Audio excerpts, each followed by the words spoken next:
Ladies and gentlemen, please welcome to the stage U.S. News Editor and Chief Content Officer, Mr. Brian Kelly. Good morning, good morning. Glad everybody made it. There's only so many places you can get in trouble in Washington, D.C. on a Wednesday night, or there's only certain kinds of trouble you can get into Washington on a Wednesday night, so I'm glad folks are here. I know folks are still trailing in, but we want to get started. We've got a full program today. Reminder, we're live streaming the keynote sessions, usnews.com/STEM. Tell your friends to watch. Those back in the office who were unfortunate enough to not be able to join you, they can play along at home. Twitter is at US News or at STEM Solutions, and the hashtag is STEMsolve. Great kickoff yesterday, really terrific to reconnect with folks who've been here, meet some new people. Want to continue to do that. We're getting great feedback, and saw a lot of people making connections and making deals and discussing things, which is exactly what we want to be having going on here. The program this morning, we've got a couple things to highlight, but our keynote speaker is somebody that we have looked at with admiration in a fairly short period of time.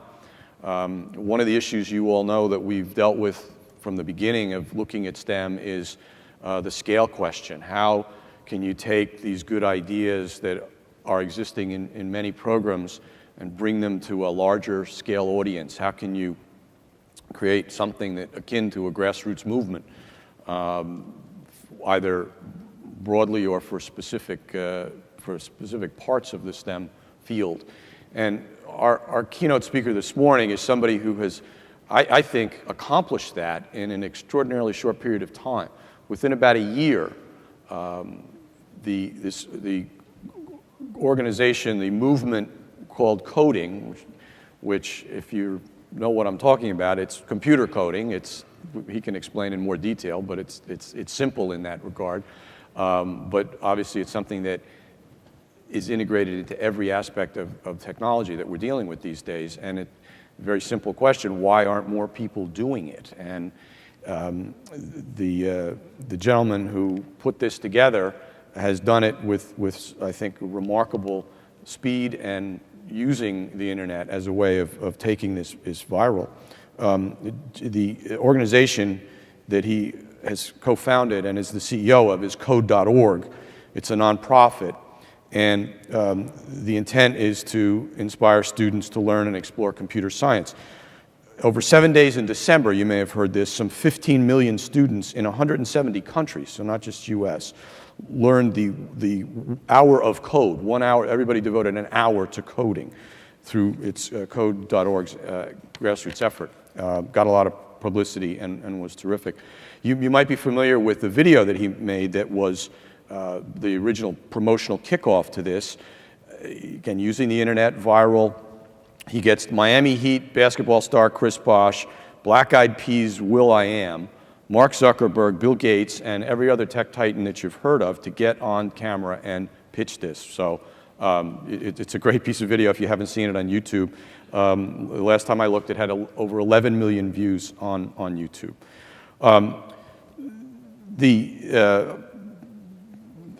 I should introduce him. I was going to do the big build-up and say, but I guess I have to tell you who he is because I have to read his background. So, Hadi Partovi began his technology career with Microsoft. He became the group program manager for Internet Explorer, no small accomplishment. He then became the general manager of MSN.com and founded several companies, including Tell Me Networks and iLike, that were later acquired by Microsoft and MySpace. He's also been a strategic advisor to Facebook, Dropbox, Zappos, and a host of other companies. So my great pleasure to introduce Hadi Partovi. Oh, coming from here.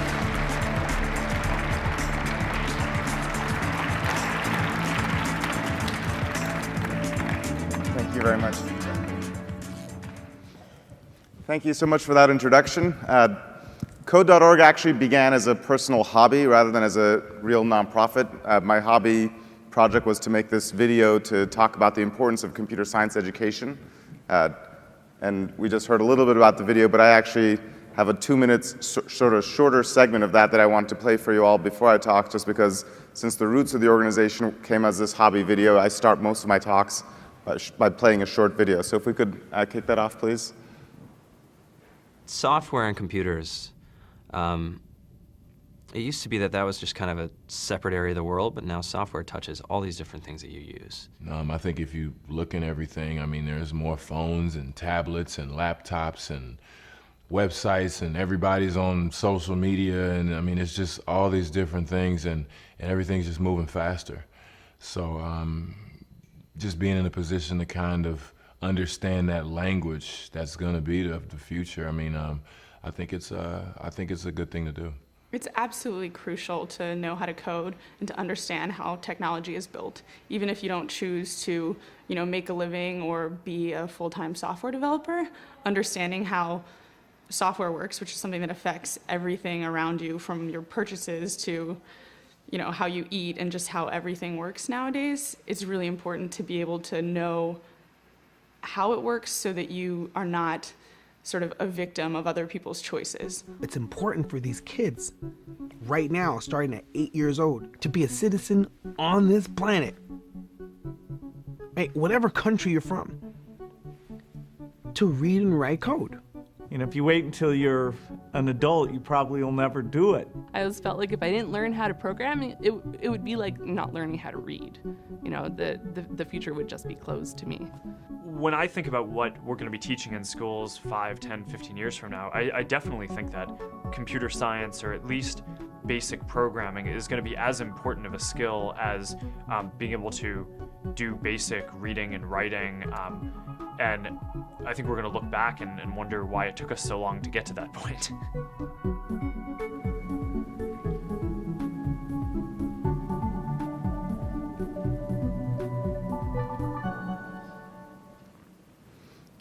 Right, well, I'm here to talk about what I call America's untapped opportunity.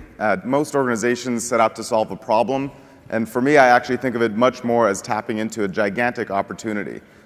Within the STEM field, we've known for many years, or actually decades, that the United States is effectively falling behind in math and science, and the STEM problem is something we set out to solve. But if you look at computer science, there's actually a very different picture than an issue of falling test scores or falling behind in test scores, and it's actually about whether we're even teaching it enough or not. So I'm sorry for the folks in the middle, these slides are off on the sides, but this is probably the single most important message we try to get across for people who are interested in fixing the economy or fixing the income inequality gap. This chart shows basically across all of the STEM studying that is done in high school. This is the data from the College Board for AP exams and what people study basically in terms of all the STEM topics. Across all math and science, 2% of the time is spent on computer science.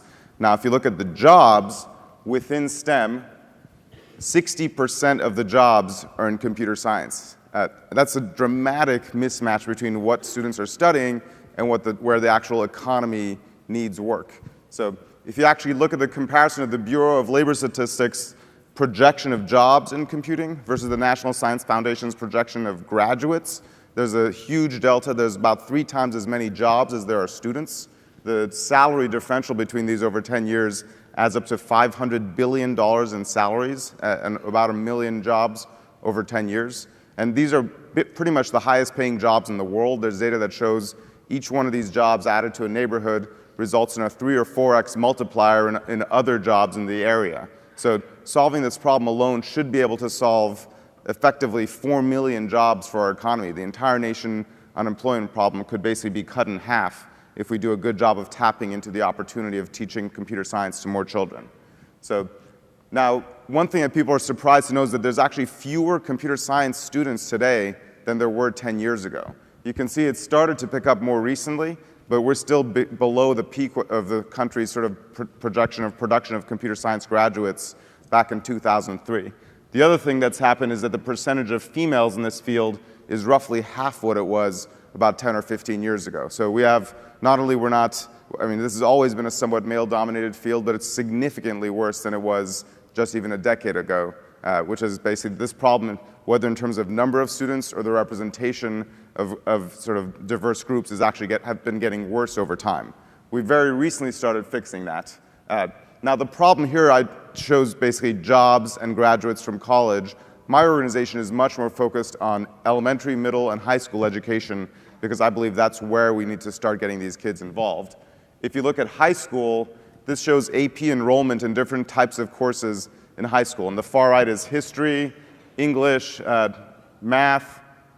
I'm sorry, I can't read it myself. History, English, then science, then math, foreign languages, economics, art and music, and then that tiny sliver is computer science.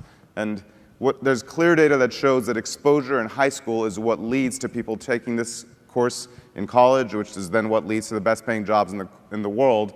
The reality is only 5% of high schools even teach this course, which then leads to 95% of kids don't even ever get the opportunity to get access to those jobs.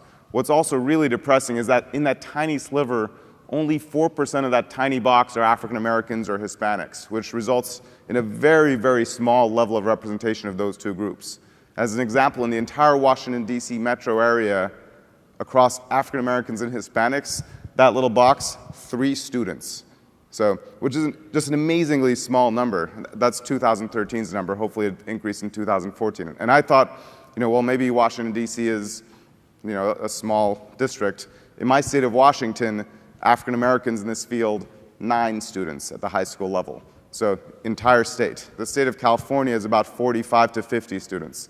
So, the entire country is in the level of hundreds of African Americans in this field at the high school level, which is a huge, huge sort of issue. And if you think about income inequality, this course leads to the best paying jobs in the world. It's not being offered in 95% of schools. Now, I just spoke about the jobs, but the reality is technology is these days affecting every field and every single career. At the most, maybe 1 or 2% of people who go through high school and college will end up becoming software engineers. Lots of people say, well, my daughter wants to become a blah, blah, blah, but it's not software engineer, and she already knows that. Why should she study computer science? Now, computer science starts as basically learning how to program a computer, how to build software that runs on a computer. We all know that basically phones and smartphones have changed everything about our world. These days, they're not only used for communication, they're used for entertainment, for all sorts of things, but there's tons of other fields that are also impacted by software. So medicine is getting completely upended by software, whether it's at the level of health records or managing just checking into a hospital is something that's going to be dramatically changed by software. But the future of medicine is deeply interlinked with using software to analyze the genome, using software to control, robots that do things, whether from diagnosis to actual operations. Energy is dramatically changed by software. This is the Nest thermostat, which is the smart thermostat that can control the temperature in your home to reduce your energy expenditures. Obviously, the field of space is a highly technical field, but a huge amount of the sort of improvements of the things we do in space research involve sending autonomous devices into outer space instead of having to send astronauts there, and then those things are completely controlled by software. Entertainment is increasingly changed by software, whether it's at the animated film level or the action film. A movie like Frozen hires thousands of software engineers just to build it. And then transportation, whether it's things like Uber, self-driving cars, these are just examples of how every field, from architecture to zoology, is getting impacted by technology. And if your child wants to get into any of those fields, some basic background or understanding of how the internet works or how an app works is as important as the high school background they currently get in things like how digestion works or how photosynthesis works or how electricity works. Those things we teach to every student, whereas this stuff we teach to a very, very small minority. So one problem is that our state laws make it harder. In 31 out of 50 states, computer science doesn't even count towards high school graduation requirements, whereas in countries like China and starting next year, the United Kingdom, Germany, elsewhere, it's actually a required field for students to study. Now, that may not look good, but the really, really good news is we've made a tremendous impact in this just over the last year. In fact, 1 year ago, when I would put this slide up, it would say in 41 states, computer science doesn't count. Already 10 states have changed, and actually literally yesterday, Arizona just signed a bill, so now it's actually 30 states, which is great news. And we have 5 more states on deck, which include Florida, New York, Illinois, and California. And if those 4 states also change policies, we'll get to the point where 75% of the population will have shifted to basically be under sort of counting computer science as a real course. But it's somewhat ludicrous that computer science doesn't even count for STEM high school graduation requirements still in today 30 states. So our vision is that every school should teach this course and every student should have the opportunity to learn. We generally think it's a civil rights issue. It's a broken American dream if a child goes to a school that doesn't even allow them to study this field, or if the state doesn't allow them to get course credit for graduation for studying it. I wanted to summarize our first year. We're a very, very young organization. We've been around for 14 months now. In 1 year, we launched with my sort of hobby project, which was a viral video that ended up becoming #1 on YouTube for a day. We built a coalition of 100 partners across tech companies. We've built up the support of all 5 of Google, Apple, Microsoft, Amazon, and Facebook. It's probably the one thing they all agree on, other than hiring skilled workers into this country, is growing more of our own students into becoming computer scientists. But we also won the support of lots of nonprofits, such as Teach for America, the Boys and Girls Club, numerous nonprofits. Over 100 companies, organizations, even the government, have basically put their support behind the work that we're doing. We've changed policies in 8 states. Actually, as of today, it's 9, with 6 more on deck. Then we've built 20 hours worth of tutorials, a full 20-hour-long courses, and we've translated into 30 languages, and we're on our path to making a 400-hour-long curriculum from kindergarten all the way through 12th grade to basically teach this course in an online fashion that makes it much easier for kids. The most impressive thing is we got 33 million students to try the hour of code, and this has been now in 4 months, which is one of the most amazing things I've ever done in my life. And as a result of that, we've now had 20,000 teachers teaching our online course to over 1 million students. I'm going to skip the last point, but I want to talk about, first of all, just the hour of code. This is actually from 2 days ago. As of today, I think it's about 33.5 million. We get roughly 500,000 students doing the hour of code every week without even marketing it. It's just they're now roughly 500,000 kids each week come to our site. I'm not even sure who's spreading the word. At this point, it's just kind of word of mouth, or teachers are doing it. It's been an amazing campaign. We launched during Computer Science Education Week with simultaneous speeches by the President of the United States, the House Majority Leader, governors, senators, on the homepage of Google, on the homepage of MSN, with workshops in every single Apple store and in the homepage of the App Store on everybody's phones. Probably never before has something like that launched, and it's not because of us, it's because this is so important to the country. There's 2 really awesome things about the results of the hour of code. First, this is a chart that shows the speed of technology spreading among people and among students. So it shows that, for example, Facebook took 3 years to reach 15 million users, or Instagram, one of the fastest spreading technologies, took a little over 1 year. The hour of code took 5 days to reach 15 million students. And it's not sending photos of your girlfriend to somebody else. It's learning computer programming in schools. The other thing, as we talked about, is the gender gap in this field is hugely depressing. Right now, roughly 18% to 82% is the sort of girl-boy ratio in most computer science classes.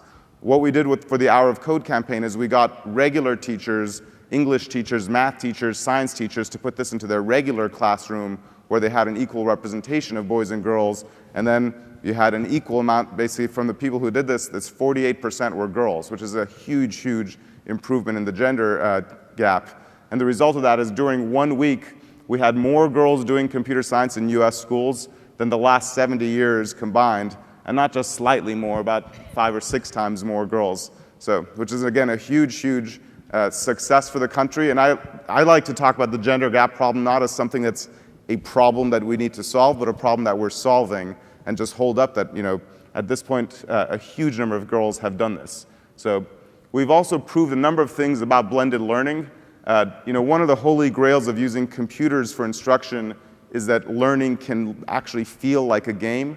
And our tutorials use things like the Angry Birds or other sort of characters from games that kids just think of as a game. They don't even realize that they're doing something difficult.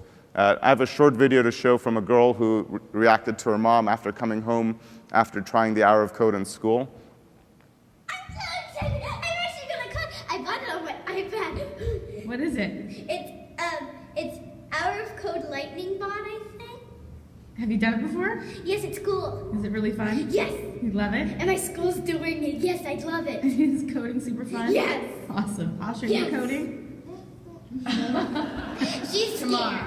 She's Tomorrow. You want to learn to code? It's super fun. Come on. All right, once it's loading, I'm going to teach you.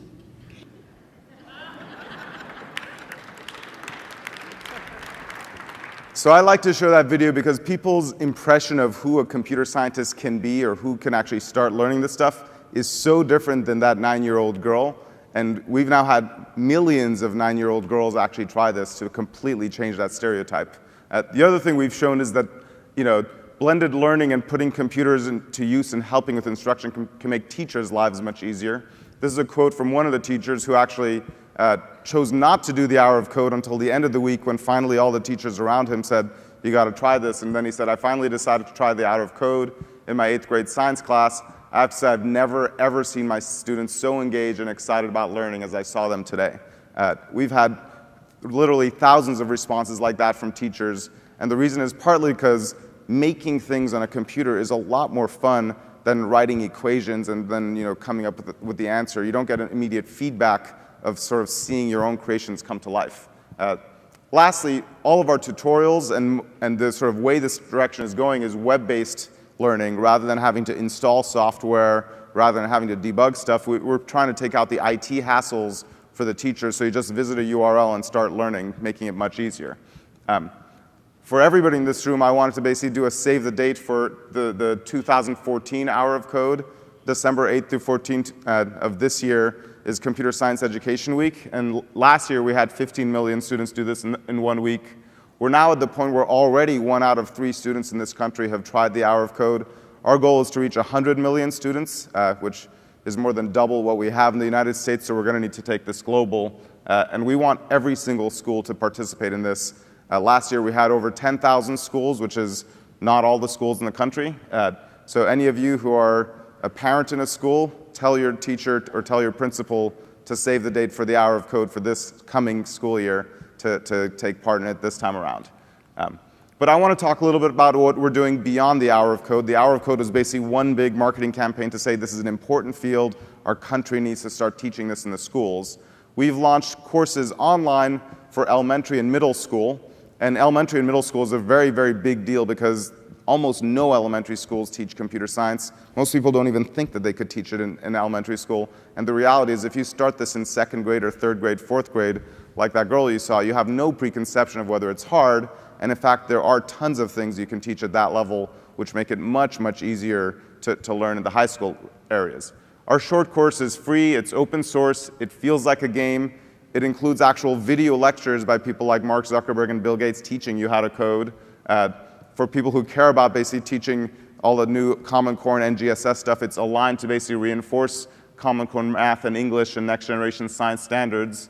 And we're also offering free professional development workshops across the country for elementary school teachers to learn how to offer this course. It's something that basically any school or district or even at the teacher level can choose to integrate. And of all the teachers who've done it, 99% have said they recommend it for other students, which is an unbelievably high recommendation rate for anything. The other thing we're doing at the high school level is we're signing up school districts district-wide to basically bring computer science into the classroom. So we started off as a marketing organization that dipped our toes into political advocacy. We're now basically signing partnerships with actual schools and actually doing the training to teach existing in-service teachers to teach computer science. And this is by far the cheapest way and the most effective way to add this course to the curriculum, because the reality is if you talk to a school, they don't have budget to hire another teacher to teach this field. And if you want to go around trying to hire a computer science teacher, there just aren't any. It's hard enough trying to hire a software engineer, and then trying to ask them to get a pay cut to then become a school teacher is like impossible. But taking an existing math or science teacher, giving them 3 weeks of basically 40-hour-a-week classes to learn this field costs about $8,000 per teacher to do and is far, far more efficient. And if you actually ask the teachers, they're quite interested in doing this. So we're basically signing partnerships with school districts who agree to offer up at least one teacher per high school to go through the training and then to actually make a slot for this course into their master's schedule. Each school we do this with, the problem gets smaller. If you count all of high school, there's about 45,000 high schools in the country. Roughly 10,000 have this course. So we have 30,000 schools to go through. We're already based in a number of regions, and we'll add a new region if we can get at least 15 high schools to participate. So I have 2 big announcements to actually make today that we just issued a press release earlier today. One is we've now established partnerships with 30 different school districts across the country, reaching over 2 million students, which is about 5% of the student population of the country. This is work we've basically started doing in roughly October of last year, so it's been about 6 months worth work to make these partnerships happen. They include many of the top districts in the country, including New York City, the largest district. Chicago, the 3rd largest district, has decided to make this a required class for every single student. Broward County, the 6th largest district in the country. And we're basically doing partnerships all the way from the northeast to the southwest, basically all 4 corners of the country, in urban cities, suburban, red, blue, whatever. In fact, the one area where we haven't done this yet is the Bay Area, because we wanted to make clear that this isn't just a Silicon Valley issue, this isn't just a California issue, and in fact, every state of the country and every career in the country is basically facing a dearth of knowledge in this field. So we prefer to be in Denver, Colorado, or in Spokane, Washington, than the Bay Area, just to make it clear that this is an America problem, not a California problem. Our other big announcement today is that our online platform now reaches 20,000 students, and we just had, 20,000 classrooms, and we just had our millionth students sign up for the class. Now, 1 million students is a big number, but it's especially big if you consider this has only been 4 months since we've launched, and this isn't for a 1-hour class, it's for an entire course. So we're very excited about basically within 4 months reaching this number of classrooms. There's many, many more classrooms to get to. I wanted to talk about some common questions and concerns people have about adding computer science to schools. Whether people here are themselves involved in a school or you try to deal with schools, we run into a number of things. People say, we're struggling enough with basic math and reading. How are we going to teach kids this other thing? Let's just teach them math and reading. And I say a number of things. I say, well, we also teach biology and chemistry and physics. Unless we're cutting all of those things as well, kids should at least have the option, if they want to choose to take it, to study computer science. Not to mention that studying computer science clearly helps kids learn math as well. The other issue schools ask us is basically, if we add something, what do we remove? And my general answer is that put this on the schedule, let students decide if they want to take it. They'll vote with their feet. Every school that actually offers this course has been seeing in the last few years, especially with our marketing, an increased enrollment in the field. It's the schools that don't offer it where the students don't even have the choice of taking it. There's a natural question people say, which is this too hard for my students? And the video of that 9-year-old girl reacting to learning to code is basically the best example of saying no. Like, if a 9-year-old girl can do it, certainly a high school student can try it as well. And it's not just not too hard, it's a lot more fun. And then probably the most common question I get is, why does everybody need to learn to code?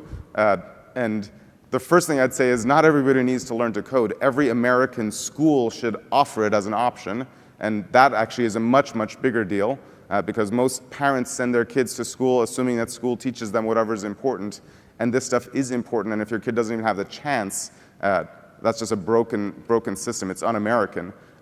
But more importantly, not everybody needs to learn to code. Everybody needs to understand how software works. So for the same reasons you learn how electricity works or how gravity works or how the digestive system works, it's not like everybody's going to become an electrician, but at least understanding the most basic things about it is something to help people figure out how their life is going to work out. We had this Heartbleed security thing that went across the internet over the last few weeks. Most people just scratch their head and they read the news and they're like, this sounds bad. I'm not sure what a SSL certificate breach thing means, but it's probably not good. But they really actually don't know. how bad is it? And they need to ask their technical friends and try to find out, like, what should I do? And in fact, the press has now misreported effectively that the problem has been solved. And the reality is that the problem has now been solved, but because of the breach that was open for 2 weeks, every single password you've ever made on the internet, you should still change. And most people don't realize that because, you know, the technical knowledge, even the reporters don't fully have to actually report what happened. And that's why everybody should at least understand the basics of computer science to be prepared in a world that is being upended by technology. Oops. I want to just make a little point about how much students love having fun and creativity. So, you know, this is a picture of Flappy Bird, one of the most popular games on the iPhone in the last few months, which I'm sure people have heard of. We've made a tutorial that basically involves dragging and dropping little commands, so you can say when click flap to build your own Flappy Bird game. Hundreds of thousands of kids have made their own version of this game using our tutorials. It takes less than 10 minutes to make your own Flappy Bird game on our system. And people don't think of it as learning, they just think of it as fun. And this is an example of a drawing a student made. Literally every 3 minutes, students make and save drawings like this using computer programming on our tutorials. And you know, this drawing looks cool and beautiful, but what's actually more important is kids learn about angles when they do something like this. And learning angles in order to make something that's nice and neat and you can show your mom is so much more fun than learning about angles in order to sort of get the teacher to put a little check mark on your little problem set. And it teaches the same exact topics, which is why it's important. Lastly, this is a field that has not been traditionally the coolest thing. Usually the nerd stereotype hurts computer science. I believe cool is what we make it. So that picture there is a picture of Ashton Kutcher. And he's one of the guys who basically participated in one of our videos. And he basically asked, I want that hat. 4 months later, he shows up in People magazine and OK magazine. Not a product placement, he just was going out with Mila wearing our hat. And we basically sell hats and t-shirts. We don't actually make money off of them. We want people to wear them to basically say that this is actually not something that is just for the geeks, it's more mainstream. So if you want one, you can go to code.org and look for the little t-shirt logo. So I'm going to finish now, but I just wanted to leave you with a few things about how you can help computer science and help this field. The easiest thing to do is to sign the petition at code.org. Almost 1.5 million people have signed this petition, which is roughly 6 times as many people that have signed the White House petition for gun control, and it's roughly 6 times as many people who have signed the petition against gun control. And the reason is this is a field that everybody actually agrees on. You can buy a t-shirt or a hat, and don't do it to give us money, do it so you can actually wear it. Save the date for the Hour of Code, December 8th through 14th of this year, and make sure your local school principal knows about it and starts planning ahead for it. And then ask your elementary school, middle school, or high school to actually add computer science to the curriculum. And we have resources on code.org. At the elementary school, any teacher can on their own decide to do it. They don't need the principal's support to do it. We have about 20,000 teachers who've already done that. At the high school level, we need to have a full partnership with the district. All the information for that is online. I think that's it for me. Thank you so much for your attention, and please support code.org.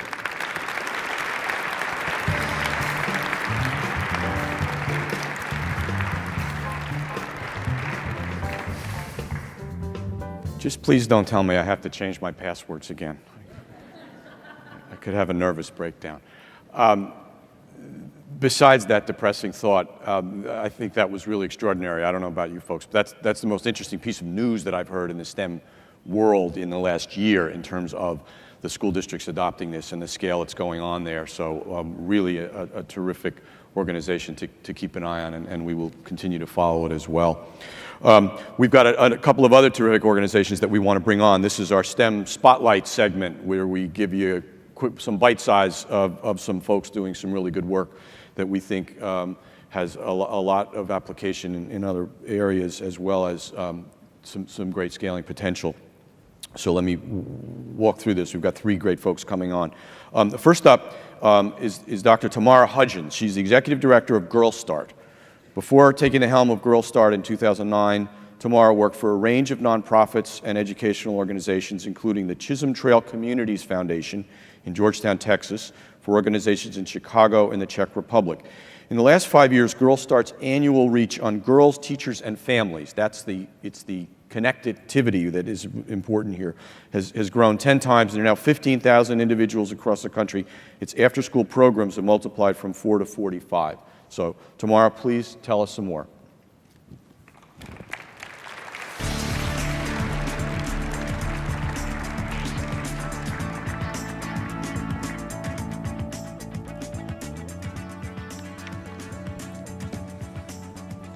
Good morning, everyone. My name is Tamara. I'm here from Girl Start. I'm really honored to be here.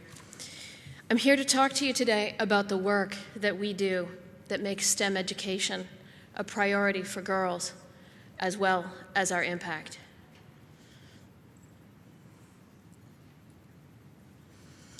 We at Girl Start believe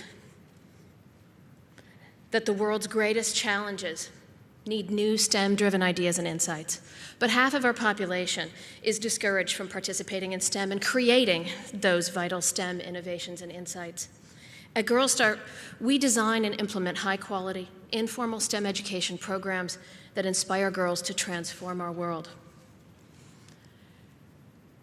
STEM education is all that we do. We inspire girls through year-round programs at their schools, as well as at Girl Start STEM Center in Austin, Texas. In the past few years, our work has grown dramatically to reach more girls. We are scaling up our programs throughout Texas, as well as across the nation. Girl Start Summer Camp is one of 4 programs in America certified ready to scale by Change the Equation. The really good news about that is that we actually are scaling up Girl Start Summer Camp across the nation when there are resources for us to do so.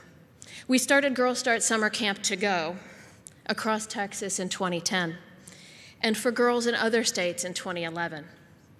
This summer, Girl Start Summer Camp will reach more than 600 girls through 25 camps in Austin, throughout Texas, and in 3 other states. We love scaling up summer camp. Because I don't have a lot of time today, we're posting camp moments on our blog and on Twitter at Girl Start this week, so I hope that you go visit those. If you'll be in Texas, California, Washington, or my hometown of Chicagoland this summer, I hope that you will come visit us at one of our camps this summer. We love summer camp programming chiefly because we get to engage in truly immersive STEM integrated activities, including computer science, as well as technology experiences that are innovative, such as 3D printing and video game development. But that's only a quarter of the year. We believe that if science programs for girls are going to really change what seems to be a predetermined pathway for them to shrink from STEM majors and careers, then we need to be consistent and persistent. And that's what we do throughout the school year in Girl Start After School. Girl Start After School is another program recognized by Change the Equation's STEMworks. Incidentally, we're honored to be the only organization to have 2 programs independently pass into that STEMworks program. We believe that informal STEM is the key to students creating and defining their futures. But one of the uncomfortable moments between informal and formal STEM learning is when you have to quantify what engaged, inquiry-based learning means for the traditional system of testing and grades. And that's why I'm so excited to share with you today new research that definitively shows how Girl Start's standards-aligned approach to informal learning can make a difference on academic achievement on a larger scale. In a manner of speaking, we don't think that informal learning is incompatible with rigor, and the data proves it. We are seeing clear trend lines that Girl Start After School is making a difference on girls' academic achievement.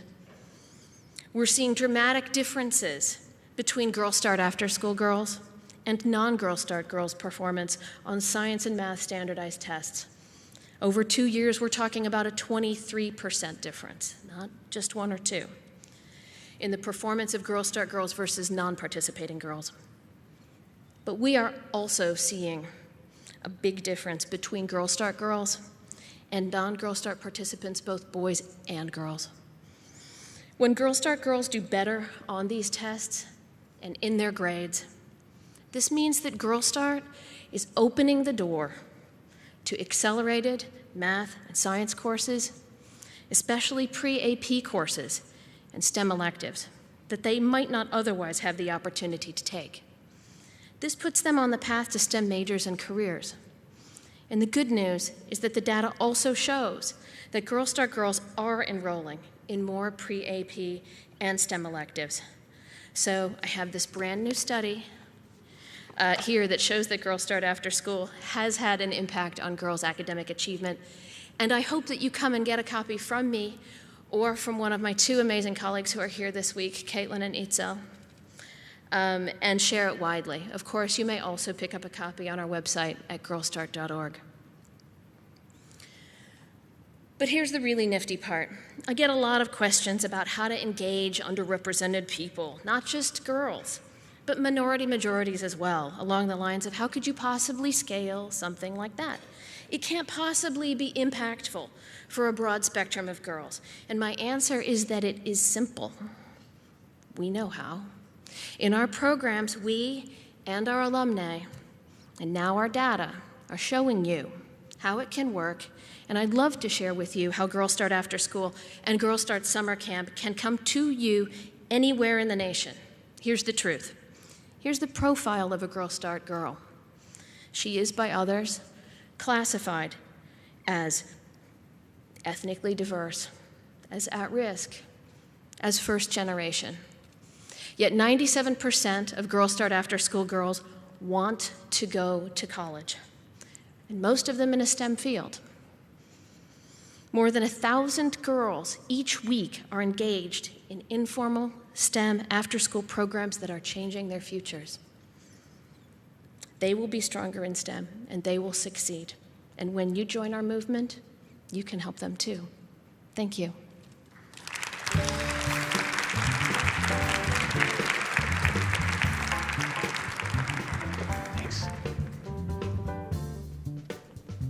Thanks, Tamara. One of my favorite slogans, which I think was invented here a few years ago, was math means money, or it should mean money. That's the one that I want to turn into a code.org theme. But our next Spotlight presenter has developed a cutting-edge program steeped in neuroscience for getting students acquainted with math in a different way. Dr. Matthew Peterson is the co-founder and the chief operating officer and the senior scientist at the Mind Research Institute in Irvine, California. As a child, Matthew struggled with traditional language-based learning because of dyslexia. His personal experience informed his creation of the much-heralded visual-based ST Math program, which now reaches more than 500,000 students.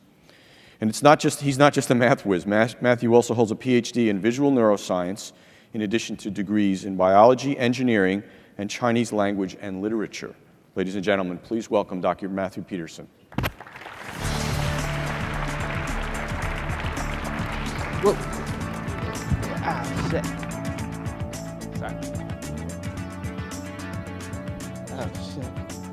Sorry.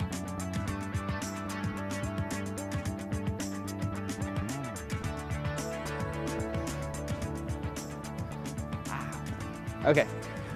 Well, my leg cramped up. So let me go back to the Ashton Kutcher picture. If you look really closely, it kind of looks like right around there, there's like he might be wearing a small GG pin, this little penguin pin. So I'm not sure if that's true or not. It looks like it though. So at Mind Research Institute, we develop a math program. We want to fix math education in the United States.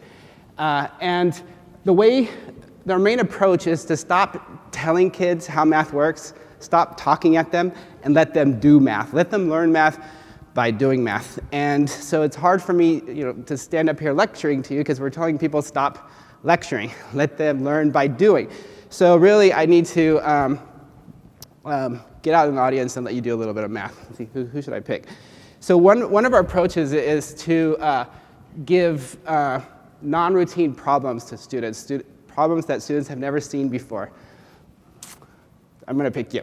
All right, so here's this problem. You've never seen this problem before, but you see here there's a penguin pointing into the screen. There's another penguin over here. And you can just tap on these operators and see what happens. Wait, I've already done it. Did that look like it solved the problem? What do you think you're trying to do? I'm not sure. Move them? Trying to move the penguin over into this orientation? All right, go for it. You can grab this. And so just see what you do. Okay, so you're going to rotate it like that. So what do you think that's going to do? All right. And rotate again. And then rotate like that. All right, rotate. All right, watch what happens. Rotate like this, and there's, oh my gosh, that was perfect. All right. That's good. Okay. So you can imagine this is a non-routine problem that students have never seen before. Luckily, you were able to solve it instantly, which is great. But I was hoping you'd struggle with it a little bit. Because that's what we want students to do. We want them to struggle. We want to give them non-routine problems that they've never seen before, and we want them to struggle with the math. Traditionally, math is kind of taught like this. And this is what this, here's this problem. First, you subtract 32 from each side, and this is how you do it. Now go and do that to a whole bunch of problems. And this is what it kind of does to kids. It's not effective. And so the fix is to not make math easier, or to not make it more fun, really. It's to make it more challenging. And how many people have heard of Vygotsky's zone of proximal development? Okay, so Vygotsky had this idea that when you're learning, you're moving along progress, you shouldn't make it too hard, and you shouldn't make it too easy. You should be just right in the zone, so you can just keep on learning. It doesn't really take a genius to come up with the idea that when you're learning something, you should have things be just right for you. So that, it seems pretty reasonable, but it's also wrong. So Vygotsky is wrong because it turns out that periodically we found that you want to make things really, really hard, tantalizingly tricky. You want them to be really hard so that they struggle with it. And they get frustrated, they want to give up, but it's an interesting problem, so they stick at it, and they keep on working at it until they solve it, and they eventually figure it out on their own without a teacher telling them how to do it. And this is what it looks like. It feels awesome. And when you feel that way, you can feel that way with math, because math is this tantalizing, awesome thing to try to figure out. But you only get that feeling when you're doing it yourself. So instead of teaching math like this, we've built a program where it looks more like this. You're getting hands-on, you're touching it, you're feeling it, you're interacting with it, you're learning by doing. You're directly contacting mathematical ideas and struggling with it and overcoming hurdles and building persistence. And we've found that has a big improvement. Classrooms change from looking like this to looking like this, where kids own their own learning. They're problem solving, they're collaborating, they're figuring things out. They're feeling accomplishment in a subject area that is traditionally, seen as the hardest thing. And so I really believe that if you fix math, you fix all of education. And so that's what we're trying to do. And it's working. So we right now have about 630,000 students using this approach, and everywhere we have a large-scale implementation, we're seeing double to triple the rate of growth in math proficiency. So we're accelerating the learning of math by double to triple. And look what's happening in Washington, D.C. Like pretty much 4 times the accelerated growth in how fast you can get students proficient in math. So this is what we're doing with ST Math, and we really believe that if we can stop telling kids how math works, let them learn by doing, put really interesting but challenging problems in front of them. There needs to be challenge all the way down in preschool. Needs to be much more challenging than what we currently give students. And if we do that, we can build a solid foundation in math. And if you fix math, you fix all of education. So thank you very much.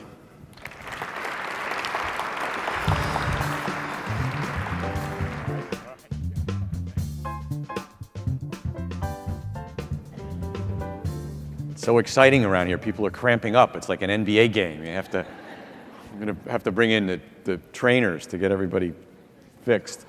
The last of our spotlights. What does NASCAR have to do with STEM? Turns out quite a bit. Our next STEM Spotlight presentation by Terry Stripling, who's president and CEO of 1080 Education, a program that links together engineers, scientists, teachers, and parents through hands-on projects in STEM. 1080's project-based student racing challenge for middle and high school students has them working together on radio-controlled cars, just like professional motorsports teams. And it's not just a blast for the kids. The experience has been shown to boost test scores. In addition to NASCAR, 1080's partners include the U.S. Army, the automotive technology company Horizon Fuel Cell, software design firm SolidWorks, and demonstrating one of the key components of this, which is effective and innovative partnerships. Terry has done a terrific job of putting together people that you would not think belong in this space, and in fact do. A chemical engineer by training, Terry worked for years overseeing manufacturing facilities for Merck Pharmaceuticals before taking the helm at 1080. Please join me in welcoming our friend Terry Stripling.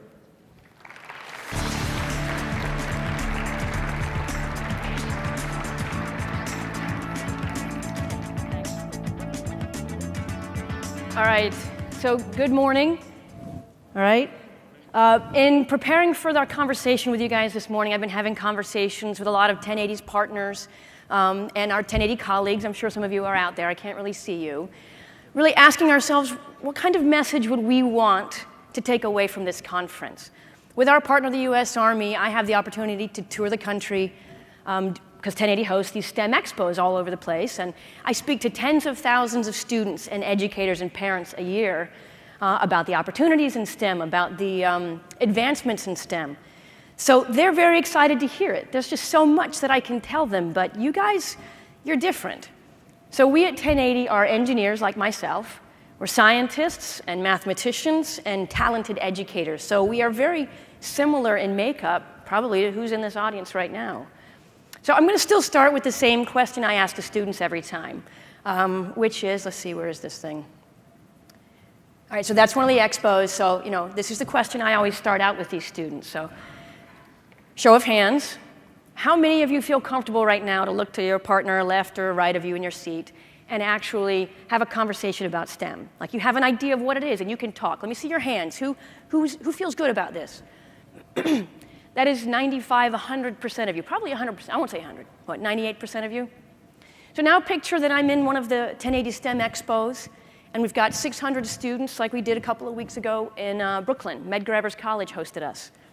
Do you think 90% of those hands go up when I ask them if they even know what STEM stands for? No? No. So if I'm in Boston, maybe 50% have a good clue. In a lot of cities, it is literally a handful of hands that go up. So that STEM plateau we talked about yesterday and that we heard about, that evening of impact, a lot of that is coming from the fact that we've been reaching out to the students who are easy to reach.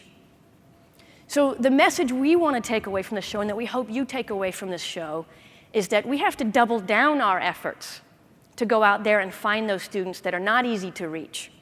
So where are most of them? They're in school. So we can't forget the school buses, as I hear from a lot of our colleagues in the STEM space. We need to go and find the students where they are. So to 1080, one way to think about STEM is as an opportunity.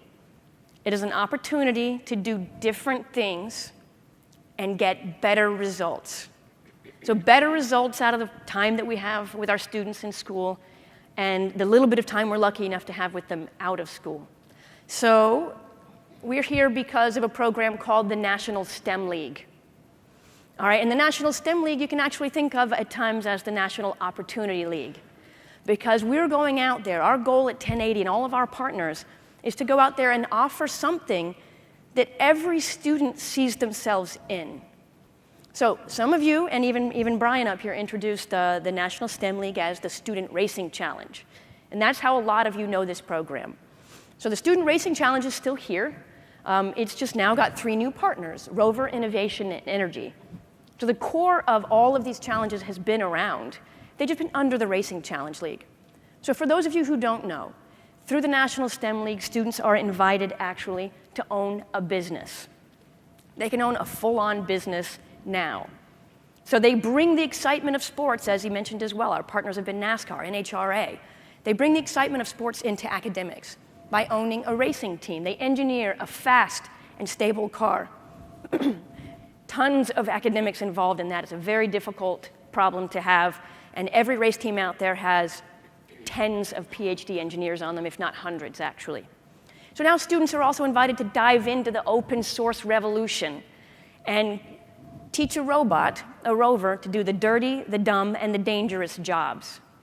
They're invited to go into their community, see a problem, and engineer a solution with a balanced energy budget.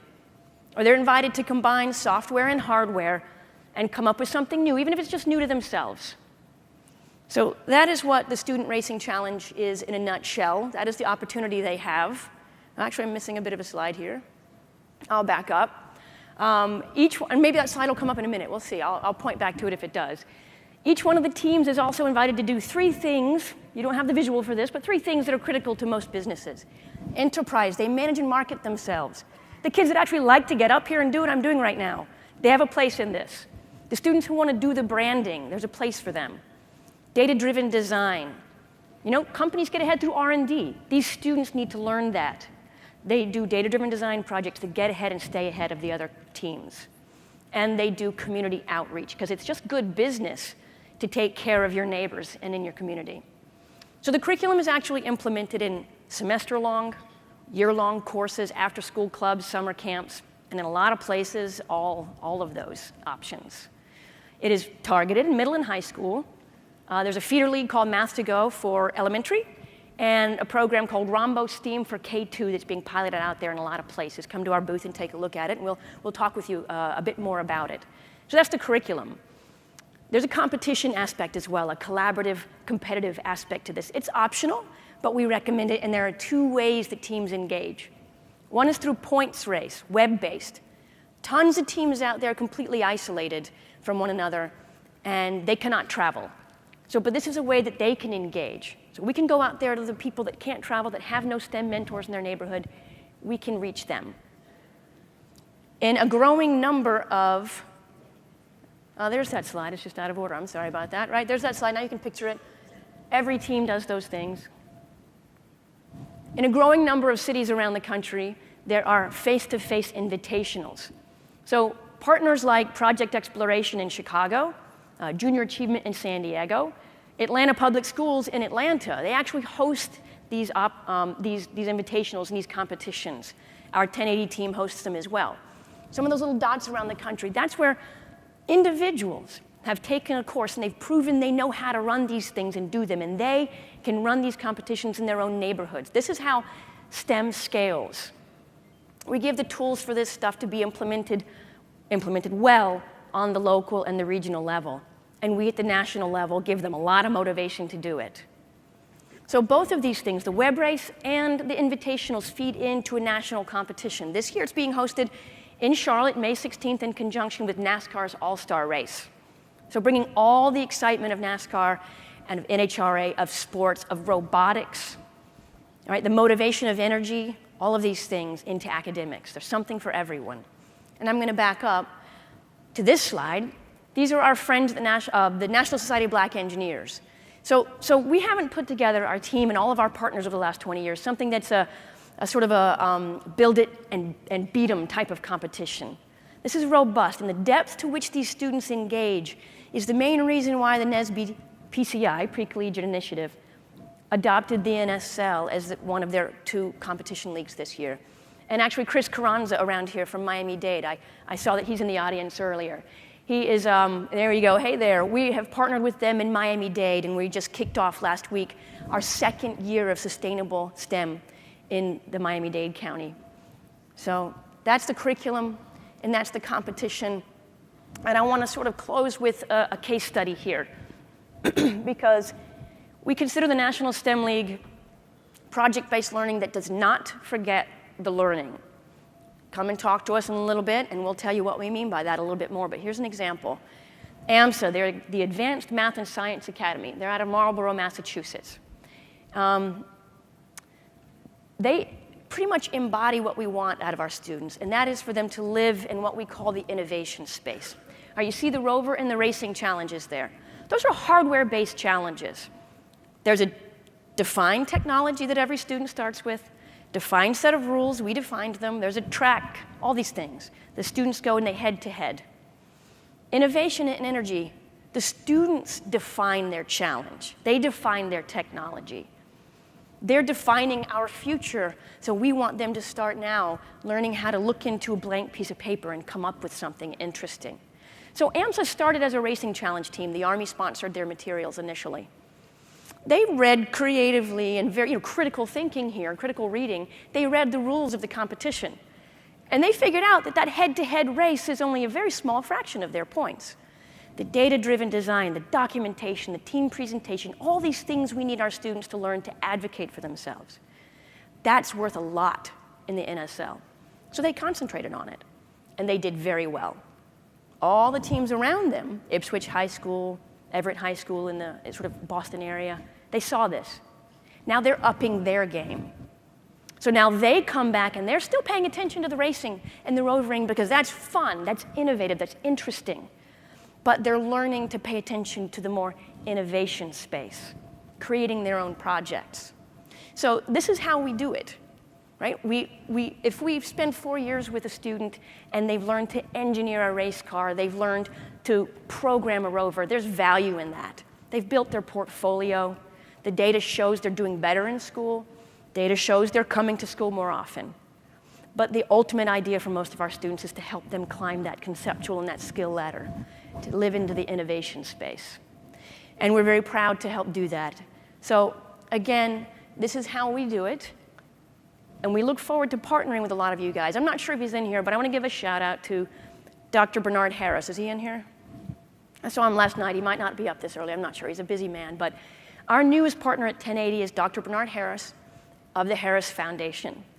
And he's a great example of how we do this and how we all can meet this challenge of finding those students where they are that we haven't touched yet. Scaling exemplary programming with exemplary partnerships. So come and find us. We've got an exhibit space out there. We look forward to connecting the dots together and tackling this STEM plateau and reaching everyone that we want to reach. So thank you very much for your time, and I look forward to speaking with you guys.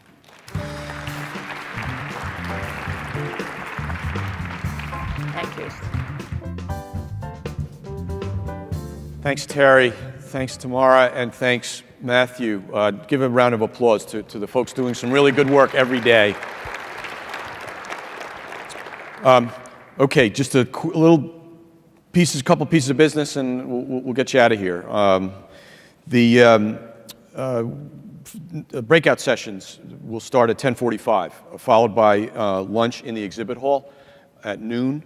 If you haven't been to the exhibit hall right behind us here, please drop in and take a look. Some terrific programs there, folks with curriculum and actual mechanical things.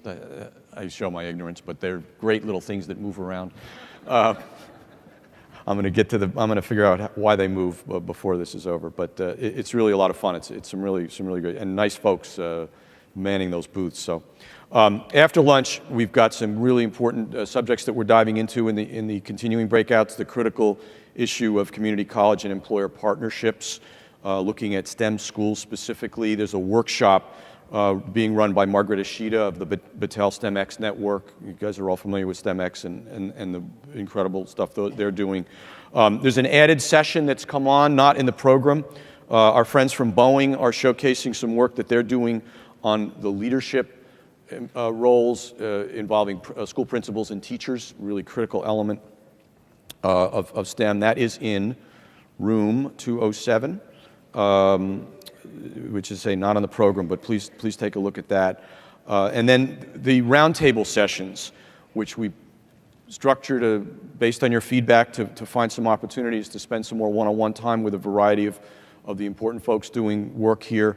Jody Grant of the After School Alliance, Kamsi McAdams, Department of Ed, Irving Presley McPhail, National Action Council for Minorities in Engineering, Karen Peterson, National Girls Collaborative Project, Edie Frazier from STEM Connector, Mimi Lufkin of the National Alliance for Partnerships in Equity, Jeff Lundy of the U.S. Chamber of Commerce Foundation, and Talia Milgram-Elcott of 10K and 10. They will all be in room 207B, where you can get some one-on-one time and explore some of the particular issues that you're interested in.